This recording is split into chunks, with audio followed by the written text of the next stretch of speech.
Hello again, this is BBC News with Matthew Amrodiwala and Martine Croxall. Let's turn to the situation in Syria because 2 bombs have exploded near military headquarters in the Syrian capital Damascus. The country's information minister says one of the explosions might have been inside the walls of the army command building, but nobody was hurt. The rebel Free Syrian Army claims it carried out the attacks.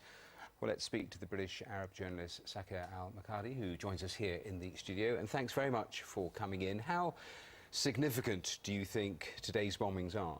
Well, I think this is very big news because, of course, this happened right in the centre of Damascus, in an area that's bounded on one side by the presidential palace, on the other side by parliament. You've got state TV, many of the embassies, even the president's city residence is within this area. So this is right at the heart of the regime, right at the heart of the secure area of town.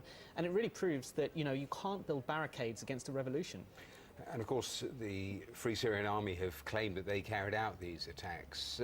Are claims like that believable just at face value, or do we need to take them and be cautious about them? Well, I think, there are a few alternatives. It could have been jihadists, it could have been elements of the Free Syrian Army, rebels, armed rebels, who have signed allegiance to this very broad, uncoordinated rebel grouping. But I think what's interesting is the location of where this happened and the shape that it happened.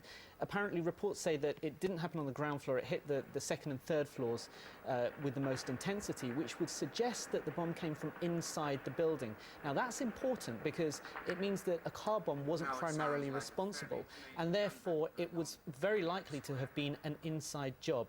Now that shows that the regime really doesn't know who it can trust now. If it's got insiders working for the Free Syrian Army, then it doesn't know where the next explosion is going to come from. And that, of course, was one of the possibilities in the July bombings that we saw.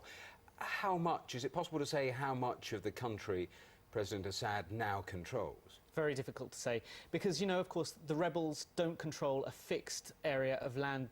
There is no front line. The front line is moving constantly. The battles over individual streets, individual neighbourhoods, suburbs of towns, so it's changing all the time. But I think what the regime has to be very fearful of now is that insiders are working for the Free Syrian Army, and the reason that is starting to become a trend is that defectors now have very little credibility because they're defecting after such a long period of time, after 30,000 deaths, and so at least on some levels they're agreeing to work for the Free Syrian Army while they're still on the inside, and I think that's the regime's biggest fear. And yet the UN envoy was only saying the other day there's no end in sight.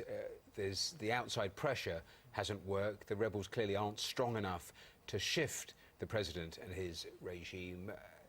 In what sense, that dynamic can go on for months, can't it? It can, and I think it seems to be what the international community has resigned itself to now. We're in a kind of holding pattern.